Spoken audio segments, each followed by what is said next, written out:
Bonjour, I can't talk. Golly, never mind. All right. Hi. Howdy. I'm David Sneathen. This is Heavy D Storytelling. I'm going to tell you a story. So tonight we're going to be reading the Neverending Story. We're going to read chapter 5, and if we have time, we'll get to chapter 6. And tomorrow we're going to thank you, Jessica. Hi, Jessica. It's nice to see you. If we have time, we'll read chapter 6. And okay. Mom can speak Spanish. I was trying to say bienvenue, which is French for the same thing. And now I'm getting text messages. Oh, okay. Yep, I'm live. And I'm not sure when Rebecca's landing, but she might be joining us later. I think it's 9:30, but that's probably 9:30 Eastern time. So she might join us in a little while. Anyway, while we're waiting for that to happen, here is Kimberly, who is going to give us the synopsis of chapters 3 and 4. Here she is. So basically, I just took a shower, sorry. Basically what happened was Atreyu, he and his horse Artex, they went over to a place called the Swamps of Sadness. And Artex sank in the swamp waters because he got too sad. So then Atreyu went to the center of the swamp and met the giant turtle who was really crazy, and he got the turtle to tell him what would cure the childlike empress, which is a new name, but no one in Fantastica can give her a new name. Blah blah blah, plot stuff. And then let's see. Then what happened was the thing that had been chasing Atreyu got into the Swamps of Sadness, or at least nearby. And then he goes over and he finds this place that he knows from his people's basically like stories and stuff, and it has Are you talking about the darkness? No, not the darkness. What form did the darkness take? Like it's basically a big dog. A big wolf. A big wolf dog. So then he goes over into this cave and he sees a luck dragon. And Is it in a cave? Well, it's in a spider web. It's in a spider web that was stretched across a canyon. Oh. Huh. Sorry, I must be thinking of the movie. I think they had it in a cave there. Or at least a dark place, I forget. It's been a while. We'll have a viewing party and watch the movie after we're done with the book. Okay. But so, then what happened is the thing that had caught the luck dragon in its web said a bunch of stuff, and then basically it said that its secret was that anybody who's bitten by it can teleport anywhere into Fantastica. And so Atreyu, he says he gets.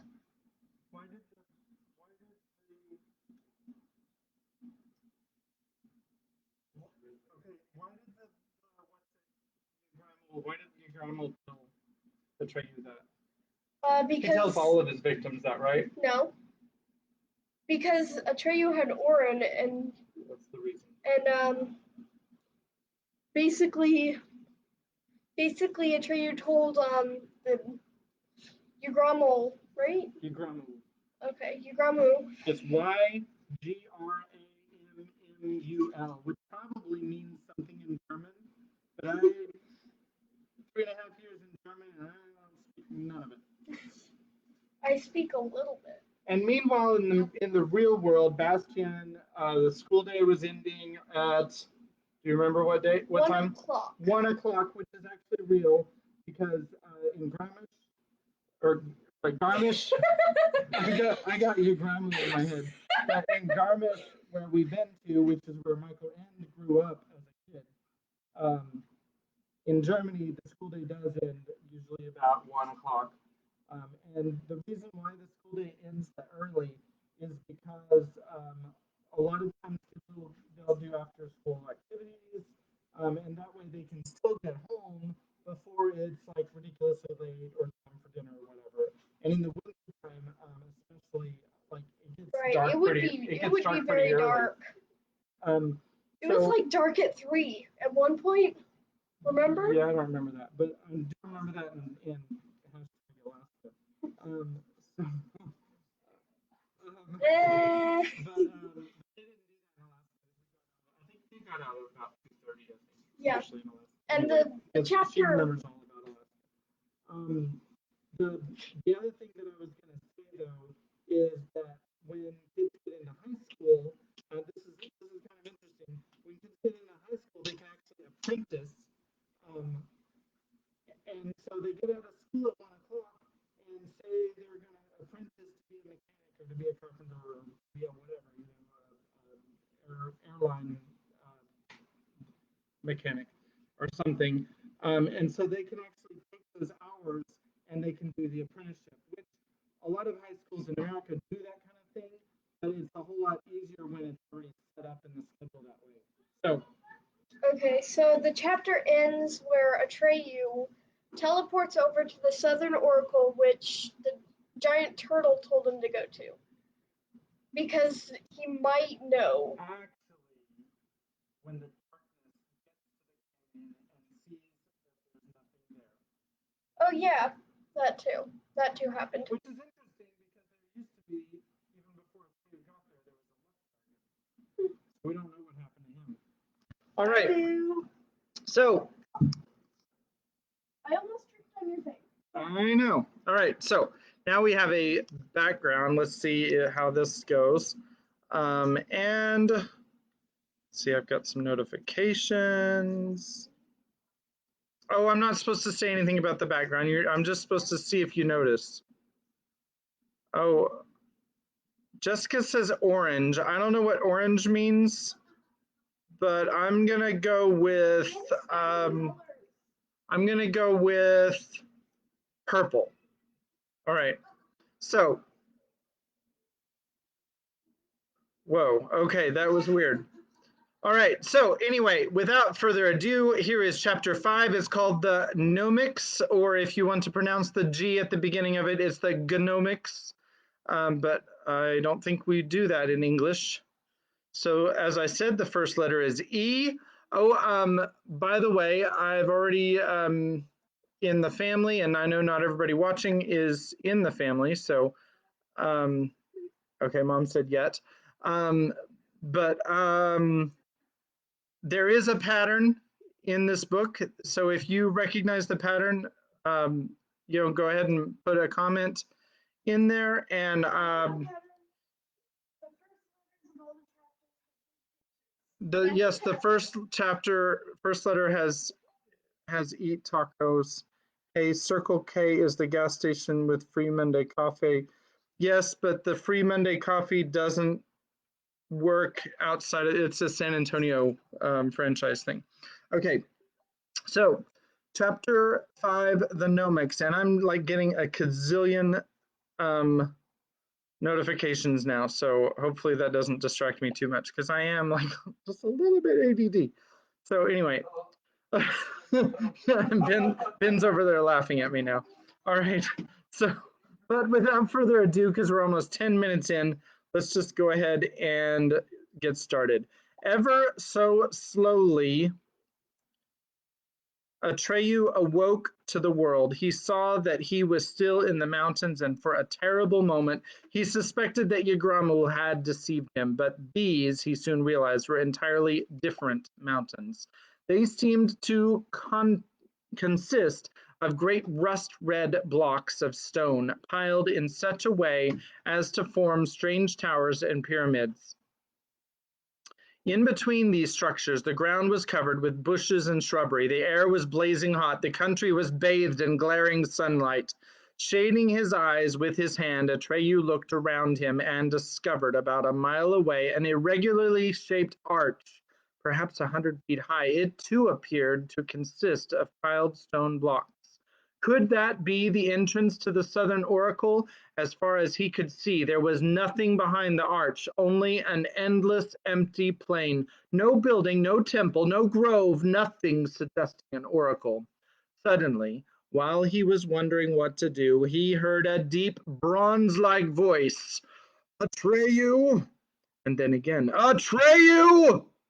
Turning around, he saw the white luck dragon emerging from one of the rust-red towers. Blood was pouring from his wounds, and he was so weak he could barely drag himself along. Here I am, he said merrily, winking one of his ruby-red eyes. And you needn't be so surprised. I was pretty well paralyzed when I was caught in that spider web. But I heard everything Rigromul said to you, so I thought to myself, she has bitten me too, after all, so why shouldn't I take advantage of the secret as well? That's how I got away from her. Atreyu was overjoyed.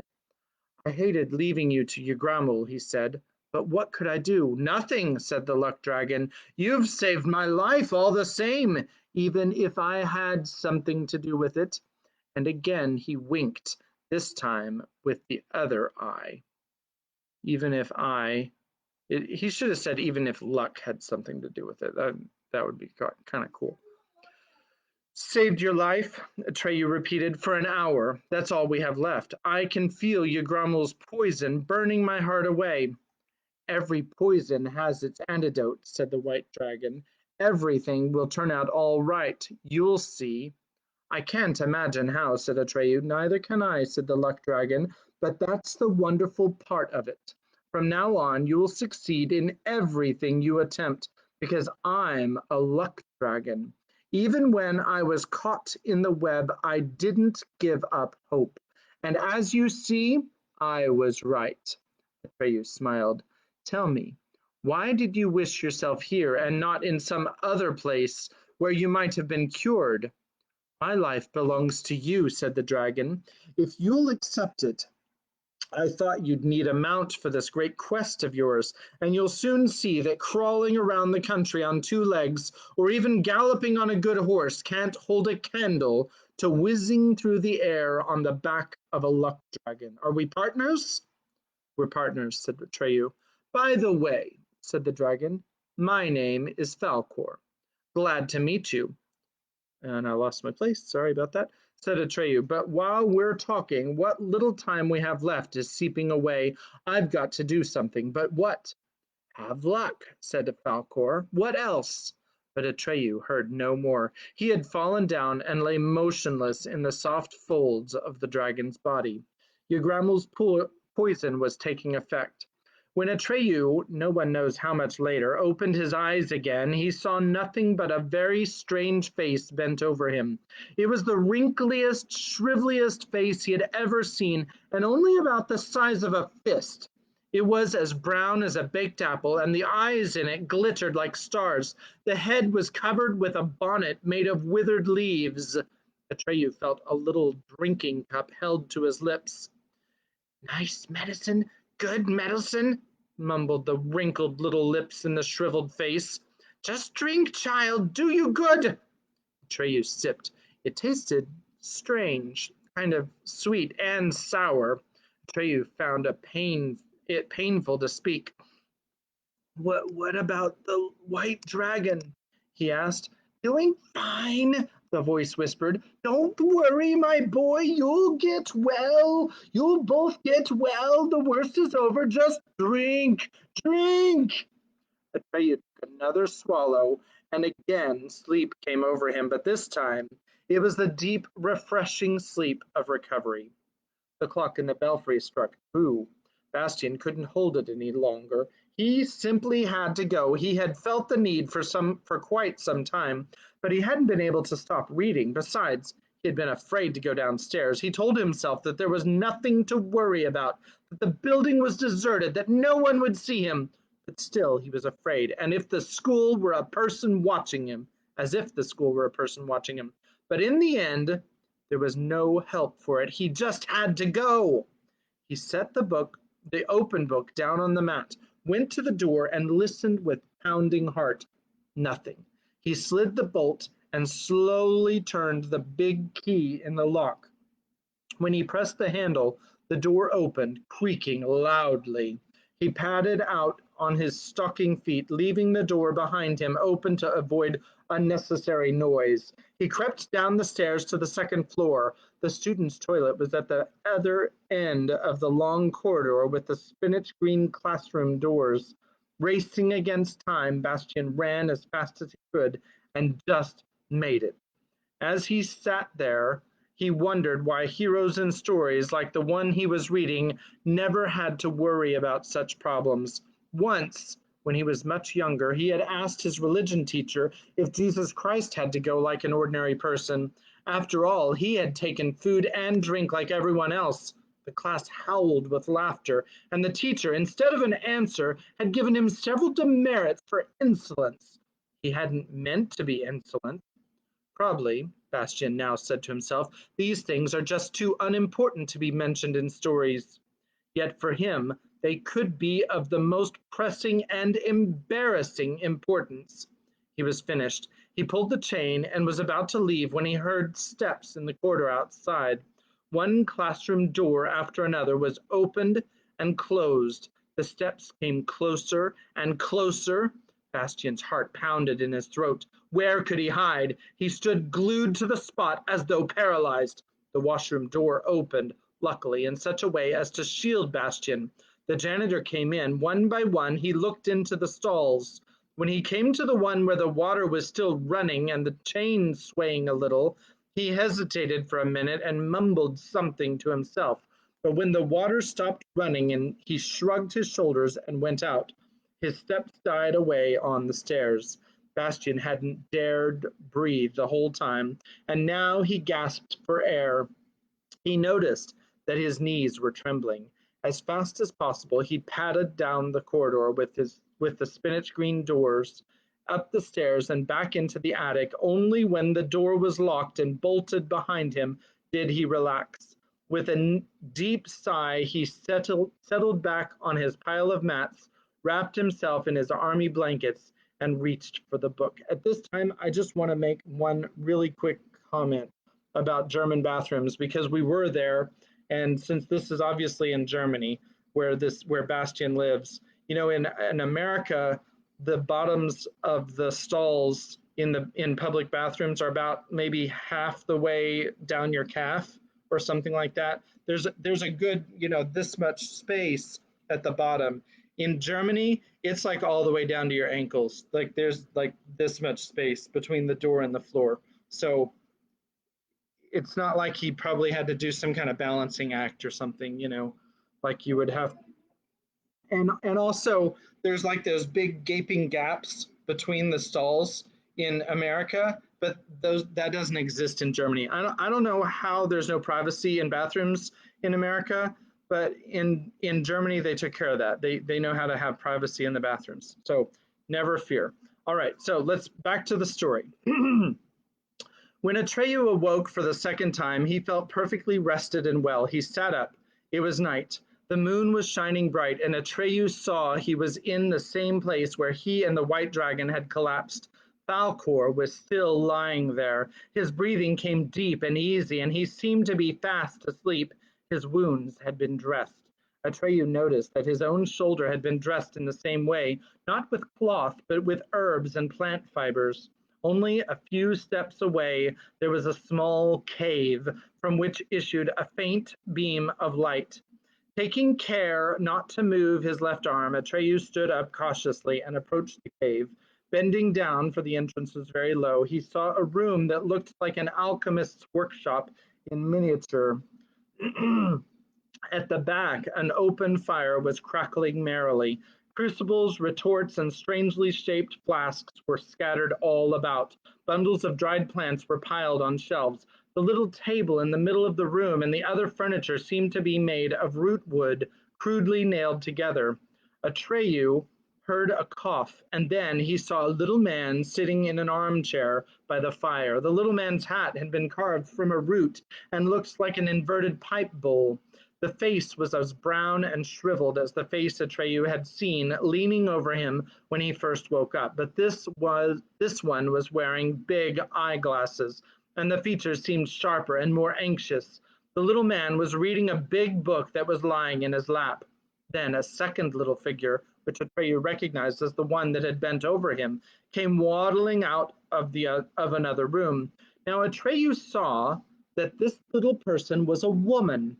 Apart from her bonnet of leaves, she, like the man in the armchair, was wearing a kind of monk's robe, which almost seemed to be made of withered leaves. Humming merrily, she rubbed her hands and busied herself with a kettle that was hanging over the fire. Neither of the little people would have reached up to Atreyu's knee. Obviously, they belonged to the widely ramified family of the gnomes, though to a rather obscure branch. Woman, said the man testily, get out of my light! You are interfering with my research! You and your research, said the woman. Who cares about that? The important thing is my health elixir. Those two outside are in urgent need of it. Those two, said the man irritably, will be far more in need of my help and advice. Maybe so, said the little woman, but not until they are well. Move over, old man. Grumbling, the little man moved his chair a short distance from the fire. Atreyu cleared his throat to call attention to his presence. The two gnomes looked around. He's already well, said the little man. Now it's my turn. Certainly not, the little woman hissed. He'll be well when I say so. It'll be your turn when I say it's your turn. She turned to Atreyu. We would invite you in, but if you have corona, we don't want to get. Oh, no, that's not in here. Sorry. But it's not quite big enough, is it? Just a moment, we shall come out to you. Taking a small mortar, she ground something or other into a powder, which she tossed in the kettle. Then she washed her hands, dried them on her robe, and said to the little man, Stay here until I call you, Ingewick. Understand? Yes, Yergel, I understand, the little man grumbled. I understand only too well. The female gnome came out of the cave and looked up at Atreyu from under knitted brows. Well, well, we seem to be getting better, don't we? Atreyu nodded. The gnome climbed up on a rocky ledge level with Atreyu's face and sat down. No pain? She asked. None worth mentioning, Atreyu answered. Nonsense, the old woman snapped. Does it hurt or doesn't it? It still hurts, said Atreyu, but it doesn't matter.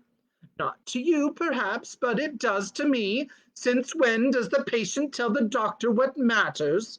What do you know about it? If it's to get well, it has to hurt. If it stopped hurting, your arm would be dead. I'm sorry, said Atreyu, who felt like a scolded child. I only wanted to say, that is, I wanted to thank you. What for? Said Irgol impatiently. I'm a healer, after all. I've only done my professional duty. Besides, Ingewook, that's my old man, saw the glory hanging on your neck. So what would you expect? What about Falcor? Atreyu asked. How's he getting along? Falcor? Who's that? The White Luck Dragon. Oh, I don't know yet. Took a little more punishment than you, but then he's bigger and stronger, so he ought to make it. Why not? Needs a little more rest. Well, did you ever pick up that poison? Where did you ever pick up that poison? And where have you come from all of a sudden? And where are you going? And who are you in the first place? Ingework was standing in the mouth of the cave. He listened as Atreyu answered Yrgol's questions. When Yrgol opened her mouth to speak again, he shouted, Hold your tongue, woman! Now it's my turn! Removing his pipe bowl hat, he scratched his bald head and said, Don't let her tone bother you, Atreyu. Old Yrgol is a little crude, but she means no harm. My name is Ingework. We are the well-known Gnomics. Ever heard of us? No, Atreyu confessed. Inglewook seemed rather offended. Oh, well, he said, apparently you don't move in scientific circles, or someone would undoubtedly have told you that you couldn't find a better adviser than yours truly if you're looking for your la in the Southern Oracle. You've come to the right address, my boy. Don't give yourself airs, Yogo broke in. Then she climbed down from her ledge and, grumbling to herself, vanished into the cave. Inglewook ignored her comment. I can explain everything, he went on. I've studied the question all my life, inside and out. I set up my observatory just for that. I'm in the last stage of a great scientific work on the oracle, Riddle of Yulala, solved by Professor Inglewook. That's the title. Sound all right, doesn't it? To be published in the very near future. Unfortunately, a few details are still lacking. You can help me, my boy. An observatory? Asked Atreyu, who had never heard the word. Inglewook nodded and, beaming with pride, motioned Atreyu to follow him. A narrow path twined its way upward between great stone blocks. In some places where the grade was especially steep, tiny steps had been cut out of the stone. Of course, they were much too small for Atreyu's feet, and he simply stepped over them. Even so, he had a hard time keeping up with the gnome. Bright moonlight tonight, said Inglewook. You'll see them all right. See who? Atreyu asked. Eulala? Inglewook only frowned and shook his head. At last they came to the top of the hill. The ground was flat, but on one side there was a natural stone parapet. In the middle of this wall there was a hole, obviously the work of Anomian hands. And behind the hole, on a stand made of rootwood, stood a small telescope. Inglewook looked through the telescope and made a slight adjustment by turning some screws. Then he nodded with satisfaction and invited Atreyu to look. To put himself on a level with it, Atreyu had to lie down on the ground and prop himself on his elbows. The telescope was aimed at the great stone arch, or more specifically at the lower part of the left pillar, and beside this pillar, as Atreyu now saw, an enormous sphinx was sitting motionless in the moonlight. The forepaws on which she was propped were those of a lion, the hind quarters were those of a bull. On her back she bore the wings of an eagle, and her face was that of a human woman, in form at any rate, for the expression was far from human. I was hard to tell whether this face was smiling. I think it should be it was hard to tell whether this face was smiling or whether it expressed deep grief or utter indifference. After looking at it for some time, Atreyu seemed to see abysmal wickedness and cruelty, but a moment later he had to correct his impression, for he found only unruffled calm. Don't bother, he heard the gnome's deep voice in his ear. You won't solve it. It's the same with everyone. I've observed it all my life and I haven't found the answer. Now for the other one. He turned one of the screws. The image passed the opening of the arch through which one saw only the empty plain. Then the right-hand pillar came into Atreyu's view, and there in the same posture sat a second sphinx. The enormous body shimmered like liquid silver in the moonlight. She seemed to be staring fixedly at the first, just as the first was gazing fixedly at her. Are they statues? Asked Atreyu, unable to avert his eyes. Oh, no, said Inglewook with a giggle. They are real live sphinxes, very much alive. You've seen enough for now. Come, we'll go down. I'll explain everything. And he held his hand in front of the telescope so that Atreyu could see no more. Neither spoke on the way back. Chapter 6: The Three Magic Gates. The first word is F, or the first letter is F. AJ's awake. Kimmy? Daniel? Daniel? He might be pulling my leg. Just a minute.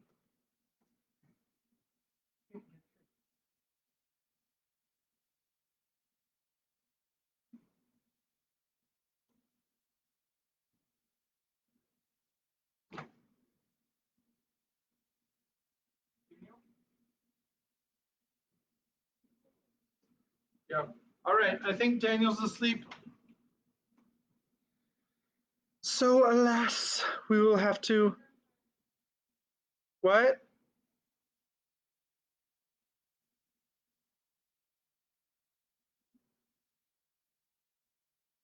Oh, but they still get the end of it when they go back, right? Okay. Okay. So yeah, let me know if you're watching this. Let me know when the ending is. I'm gonna catch up on all these text messages. JJ with pigtails. Don't text and drive. Oh, Becca's driving home. Oh, Daniel, are you awake? Hi. Maybe Daniel's awake.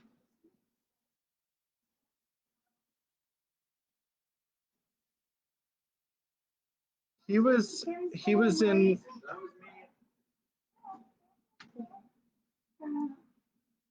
Oh no, so not outside of San Antonio. No, not outside of San Antonio, Becca. Do. Okay. All right.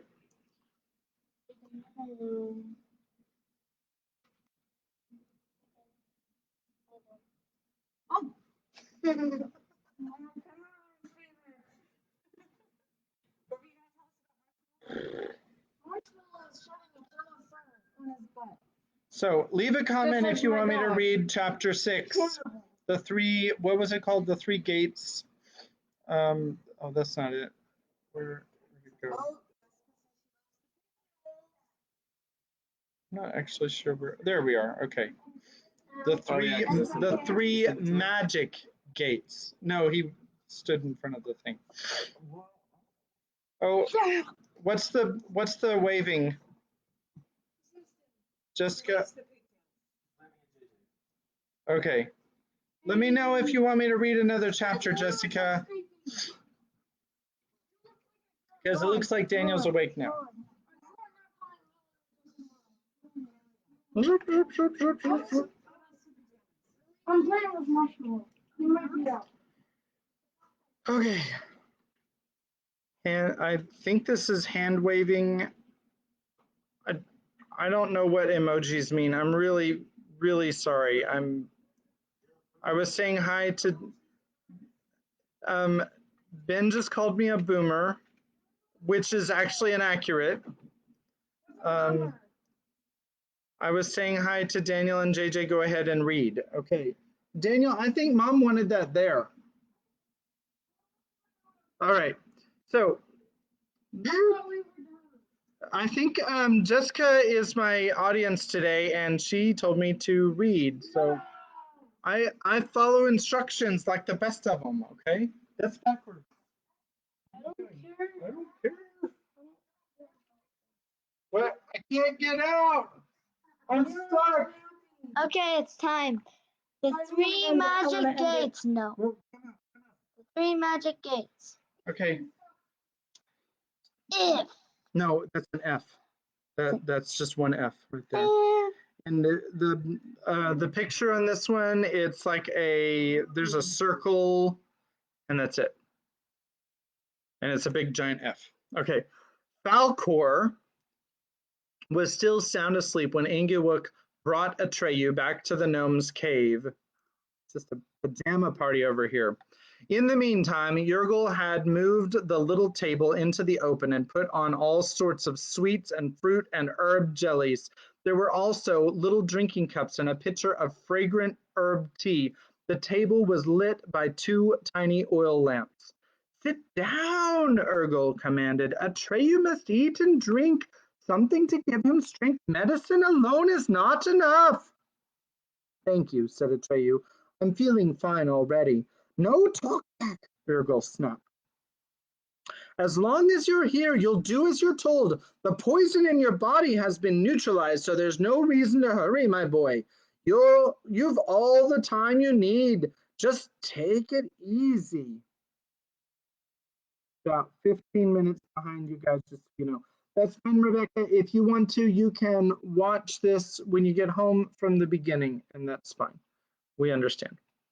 But we didn't want to wait too late before we got started. And I lost my place. You've all the time you need. Just take it easy. It's not on my account, said Atreyu, but the childlike empress is dying. Even now, every hour may count. Rubbish, the old woman grumbled. Haste makes waste. Sit down, eat, drink. Better give in, Ingewuk whispered. I know the woman from A to Z.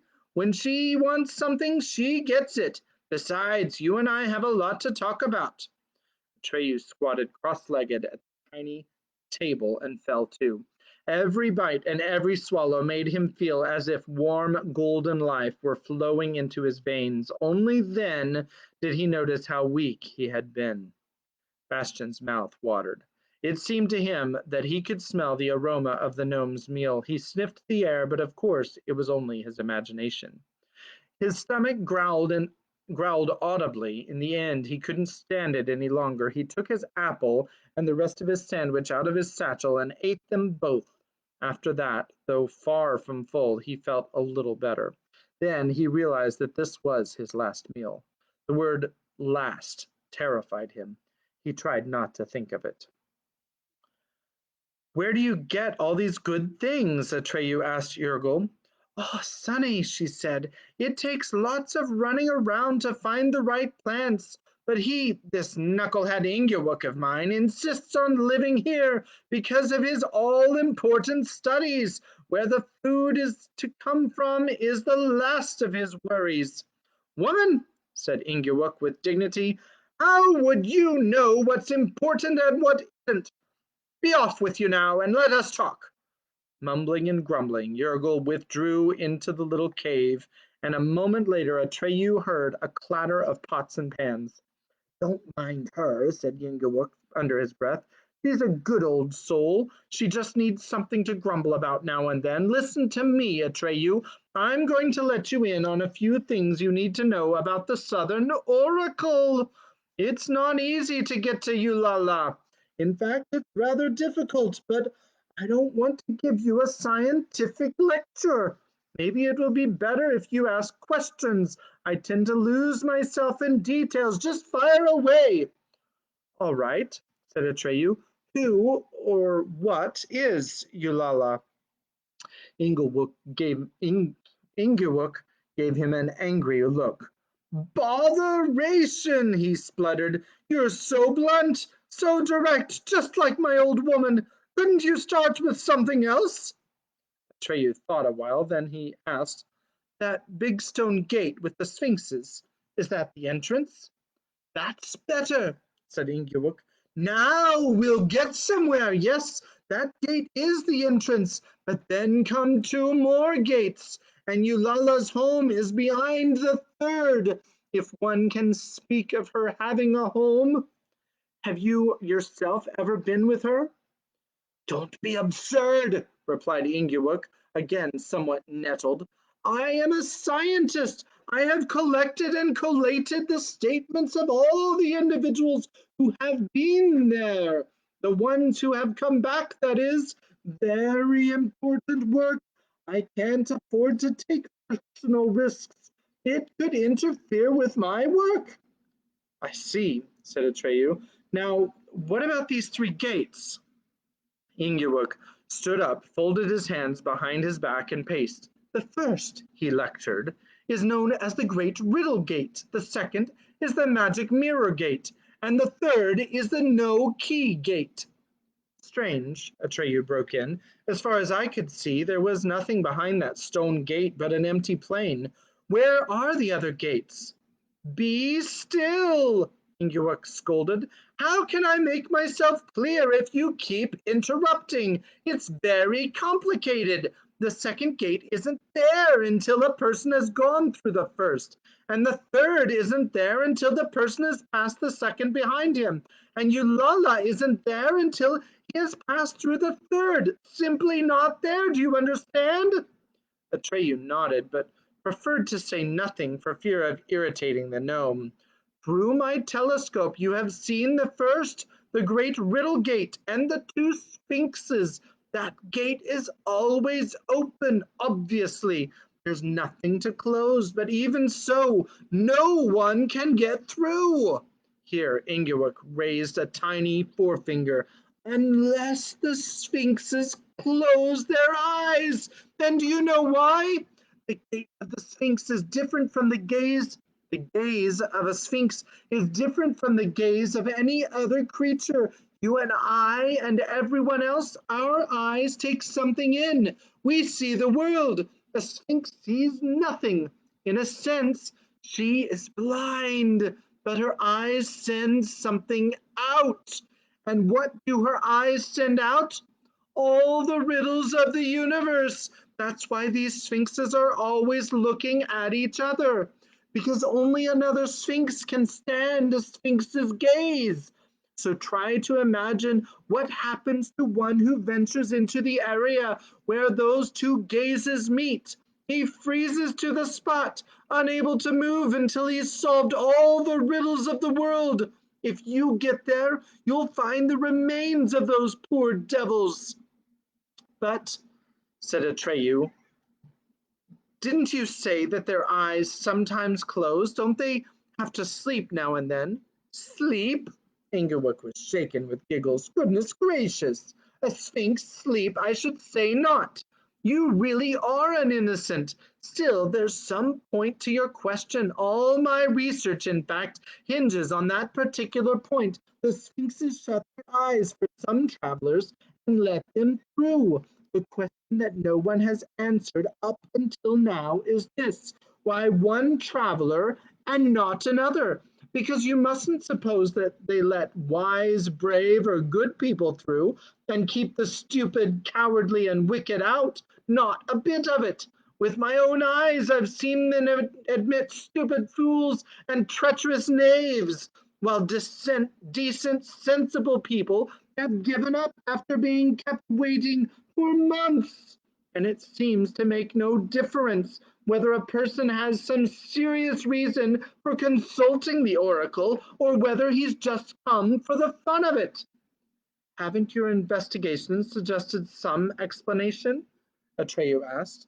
Angry flashes darted from Ingeborg's eyes. Have you been listening or haven't you? Didn't I say that so far no one has answered that question? Of course I've worked up a few theories over the years. At first I thought the Sphinx's judgment might be guided by certain physical characteristics, size, beauty, strength, and so on. But I soon had to drop that idea. Then I toyed with numerical patterns. The idea, for instance, that 3 out of 5 were regularly excluded, or that only prime numbered candidates were admitted, that worked pretty well for the past, but for forecasting it was no use at all. Since then, I've come to the conclusion that the Sphinx's decision is based on pure chance, and that no principle whatsoever is involved. But my wife calls my conclusions scandalous, unfantastical, and absolutely unscientific. Are you starting your old nonsense again? Came Yurgle's angry voice from the cave. Shame on you! Such skepticism only shows that the bit of brain you once had has dried upon you. Hear that? Said Ingeborg with a sigh. And the worst of it is that she's right. What about the childlike empress's amulet? Atreyu asked. Do you think they'll respect it? They too are natives of Fantastica, after all. Yes, I suppose they are, said Ingeborg, shaking his apple-sized head. But to respect it, they'd have to see it. And they don't see anything. But their gaze would strike you, and I'm not so sure the sphinxes would obey the childlike empress. Maybe they are greater than she is. I don't know. I don't know anyway. It's most worrisome. Then what do you advise? Atreyu asked. You will have to do what all the others have done. Wait and see what the sphinxes decide without hoping to know why. Atreyu nodded thoughtfully. Yurgle came out of the cave. In one hand she held a bucket with some steaming liquid in it, and under her other arm she was carrying a bundle of dried plants. Muttering to herself, she went to the luck dragon, who was still lying motionless, fast asleep. She started climbing around on him and changing the dressings on his wounds. Her enormous patient heaved one consented sigh and stretched. Otherwise, he seemed unaware of her ministrations. "Couldn't you make yourself a little useful," she said to Ingeborg as she was hurrying back to the kitchen, "instead of sitting around like this, talking rubbish?" "I'm making myself extremely useful," her husband called after her, "possibly more useful than you.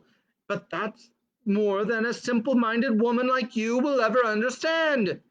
Turning to Atreyu, he went on, "She could only think of practical matters. She has no feeling for the great overarching ideas." The clock in the belfry struck 3. By now Bastian's father must have noticed, if he was ever going to, that Bastian hadn't come home. Would he worry? Maybe he'd go looking for him. Maybe he had already notified the police. Maybe, or the polizei. Maybe calls had gone out over the radio. Bastian felt a sick pain in the pit of his stomach. But if the police had been notified, where would they look for him? Could they possibly come to this attic? Had he locked the door when he came back from the toilet? He couldn't remember. He got up and checked. Yes, the door was locked and bolted. Outside, the November afternoon was drawing to a close. Ever so slowly the light was failing. To steady his nerves, Bastian paced the floor for a while.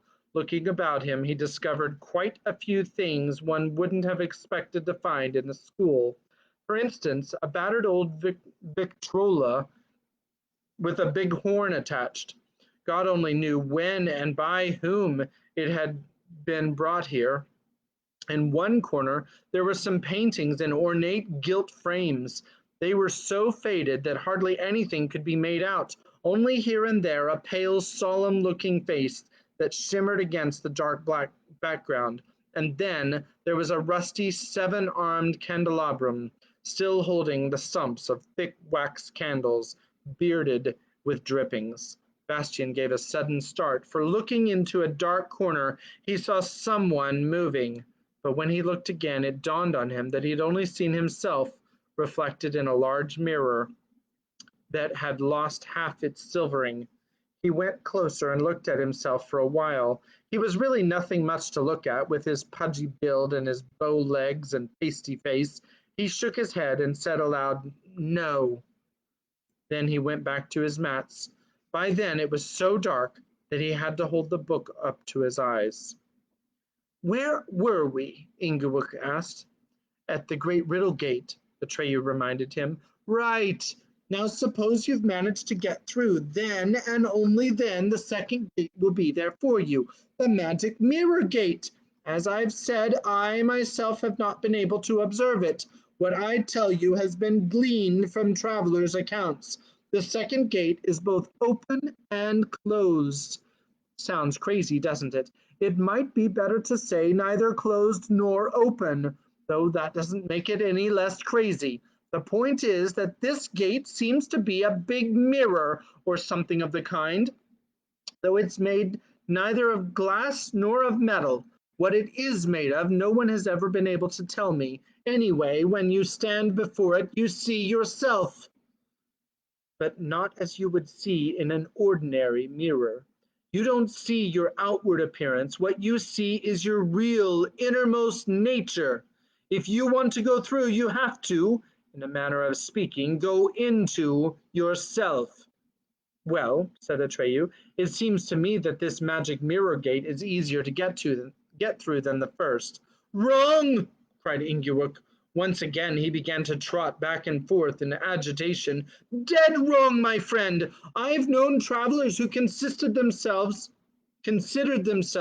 absolutely blameless to yelp with horror and run away at the sight of the monster grinning out the mirror at them. We had to care for some of them for weeks before they were even able to start home." "We?" growled Yergul, who was passing with another bucket. I keep hearing we. When did you ever take care of anybody? Ingeborg waved her away. Others, he went on lecturing, appear to have seen something even more horrible, but had the courage to go through.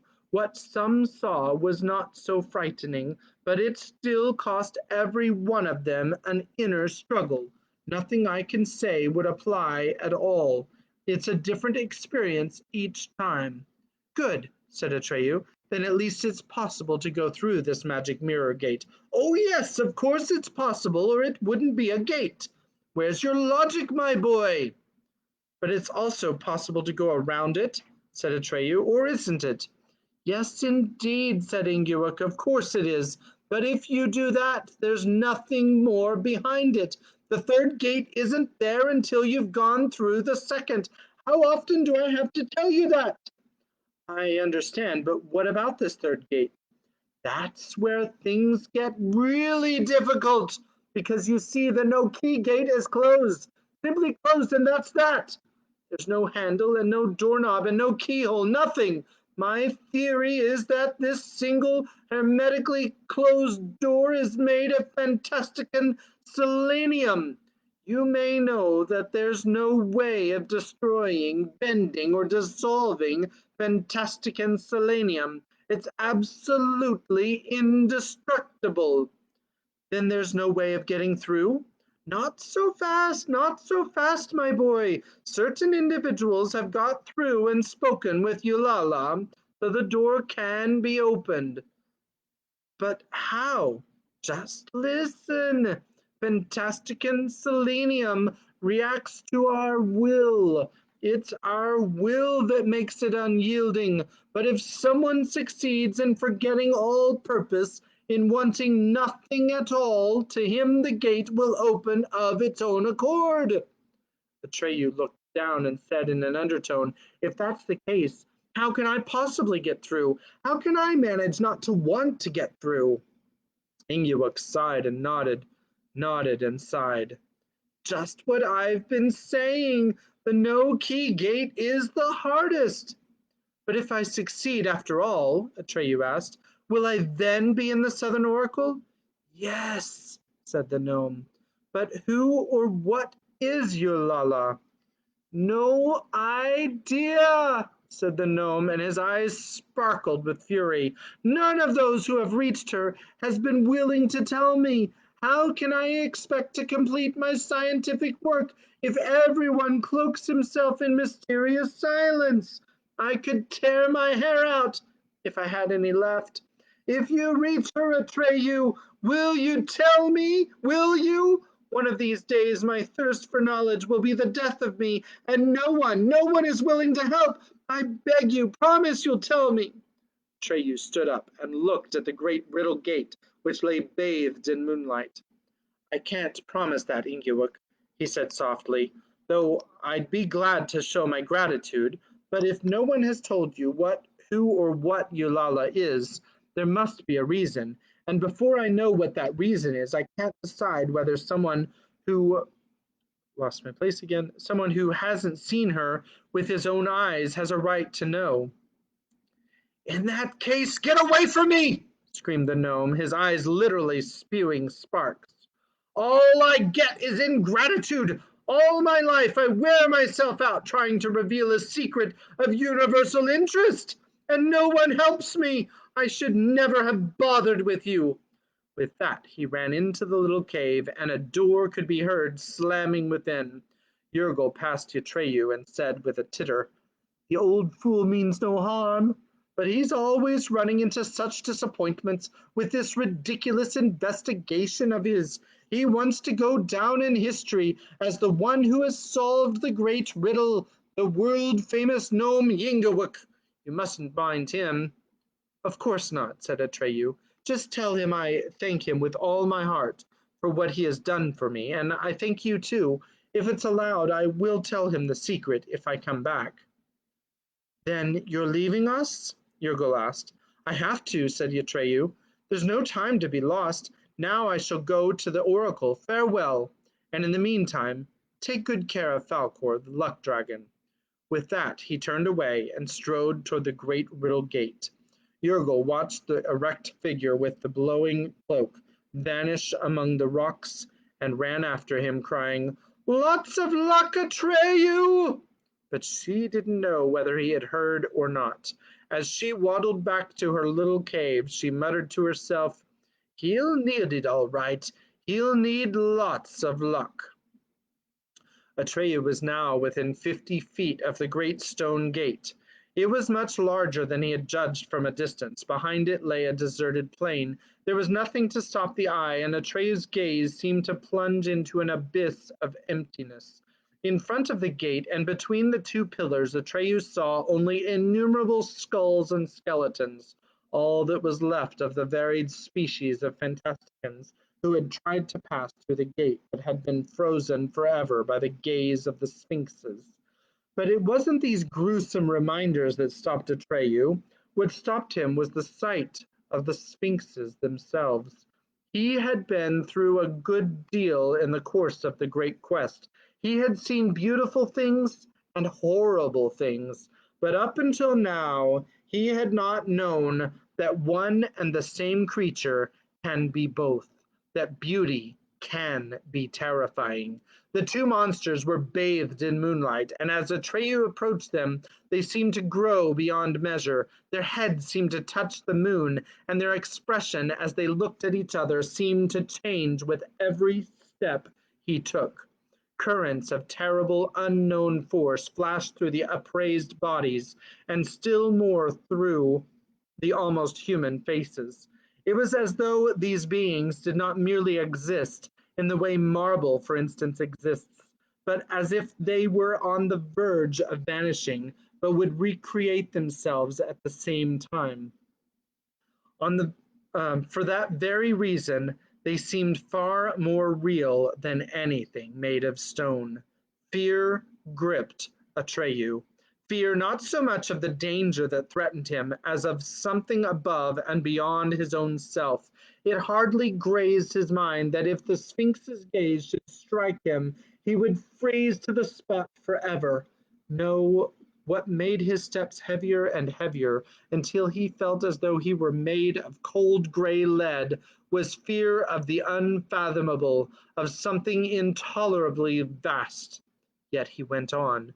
He stopped looking up. He kept his head bowed and walked very slowly, foot by foot, towards the stone gate. Heavier and heavier grew his burden of fear.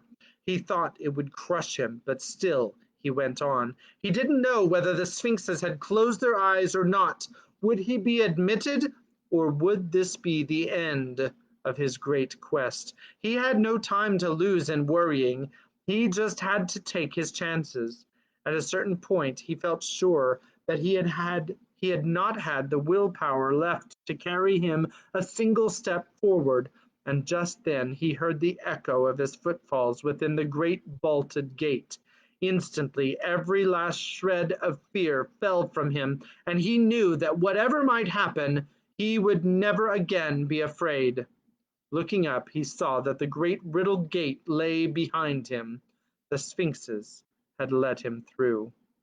Up ahead, no more than 20 paces away, where previously there had been nothing but the great empty plain, he saw the magic mirror gate. This gate was large and round like a second moon, but the real moon was still shining high in the sky, and it glittered like polished silver. It was hard to imagine how anyone could pass through a metal surface, but Atreyu didn't hesitate for a moment. After what Ingeborg had said, he expected a terrifying image of himself to come toward him out of the mirror, but now that he had left all fear behind him, he hardly gave the matter a thought. What he saw was something quite unexpected, which wasn't the least bit terrifying, but which baffled him completely. He saw a fat little boy with a pale face, a boy his own age, and this little boy was sitting on a pile of mats reading a book. The little boy had large, sad-looking eyes, and he was wrapped in frayed gray blankets. Behind him, a few motionless animals could be distinguished in a half-light, an eagle, an owl, and a fox, and farther off there was something that looked like a white skeleton. He couldn't make out exactly what it was. Bastian gave a start when he realized what he had just read. Why, that was him! The description was right in every detail. The book trembled in his hands. This was going too far. How could there be something in a book that applied only to this particular moment and only to him? It could only be a crazy accident, but a very remarkable accident. Bastian, he read aloud, you really are, or he said aloud, sorry, you really are a screwball. Pull yourself together. He had meant to say this very sternly, but his voice quavered a little, for he was not quite sure that what had happened was an accident. Just imagine, he thought, what if they've really heard of me in Fantastica? Wouldn't that be wonderful? But he didn't say it aloud. A faint smile of astonishment played over Atreyu's lips as he passed into the mirror image. He was rather surprised that was succeeding so easily in something that others had found insuperably difficult. But on the way, though he felt a strange prickly shudder, he had no suspicion of what had really happened to him. For when he emerged on the far side of the magic mirror gate, he had lost all memory of himself, of his past, all memory of himself, of his past life, aims, and purposes. He had forgotten the great quest that had brought him there, and he didn't even know his own name. He was like a newborn child. Up ahead of him, only a few steps away, he saw the no-key gate, but he had forgotten its name and forgotten that his purpose in passing through it was to reach the Southern Oracle. He had no idea why he was there or what he was supposed to do. He felt light and cheerful and laughed for no reason, for the sheer pleasure of it. The gate he saw before him was as small and low as a common door, and stood all by itself with no walls around it on the empty plain. And this door was closed. Atreyu looked at it for a while. It seemed to be made of some material with a coppery sheen. It was nice to look at, but Atreyu soon lost interest. He went around the gate and examined it from behind, but the back looked no different than the front, and there was neither handle, nor knob, nor keyhole. Obviously, this door could not be opened.